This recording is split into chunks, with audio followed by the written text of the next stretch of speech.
आत्या खा ना. मला नाही खायचंय.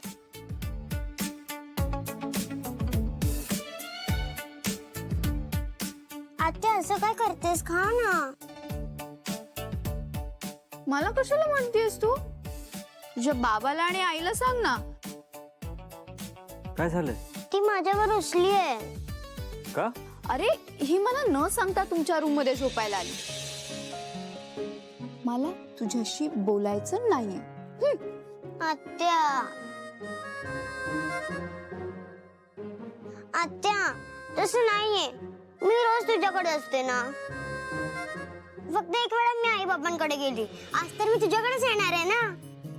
आता कशाला मस्का लावतेस तू मला? जाऊ दे बाबा. आज मी कोणाला तरी ना फनफेअरला घेऊन जाणार होते. पण आता काय आहे ना, ज्याने त्याने त्याच्या आई बाबांसोबतच जावं, कळलं? बाबा हा? तू सांग ना आत्याला. हो ओके सांगतो. थांब. ए काय ग आत्या, काय नाटकं चालू आहे तुझी? का माझ्या प्रिन्सेसला तू असं वागवतीयस? हा हो असं आहे.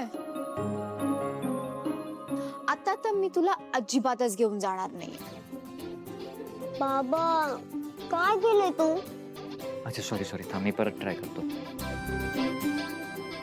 ए आत्या, काय ग तुझी नाटक? नाही नाटकं नाही. ए आत्या काय ग, नको ना करूस असं. घेऊन जा ना माझ्या प्रिन्सेसला, जिथे कुठे जायचंय तिला. प्लीज. बघते. विधीसाठी फक्त 3 तास बाकी आहेत. आत्या प्लीज, मी नाही करणार नाश्ता. अगं असं काय करते, गंमत करतेय मी. चल नाश्ता करून घे तू. ओके? आत्या मग तू पण नाश्ता कर. हो मी पण नाश्ता करणार. आणि 11 वाजता आपण जाऊया फन फेअरला. Let's go to fun fair. कोणी कुठेही जायचं नाहीये. पण का?